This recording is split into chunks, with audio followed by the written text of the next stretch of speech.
რა უნდა ვქნათ თუ ბავშვს ცხვირიდან სისხლი მოსდის? ჩვენ ვართ პედიატრი ძმები. მიზეზები ბევრია, მაგრამ ყველაზე ხშირი ჩამოვთვალოთ. პირველი ეს არის ალერგია ან გაციება, ამ დროს ლორწოვანი ღიზიანდება და მარტივად შეიძლება გამოიწვიოს ამან სისხლდენა.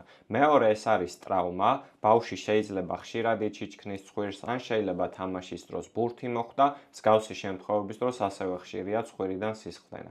ასევე არ უნდა დაგვავიწყდეს, რომ დაბალი ტენიანობა და ასევე გამაღიზიანებელი სუნები შეიძლება იყოს სისხლდენის გამომწვევიც.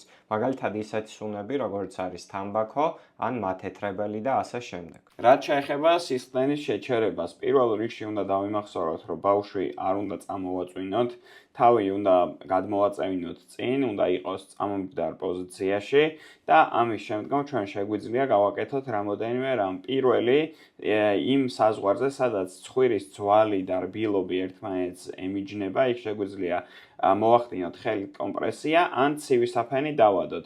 როგორც წესი 10 წუთი საკმარისი უნდა იყოს ამ კომპრესიის მიერ, რომ ცხვირიდან სისხლდენა სრულად შეწყდეს. თუ სისხლდენა ისევ გრძელდება, უმჯობესია რომ კლინიკაში მივიდეთ.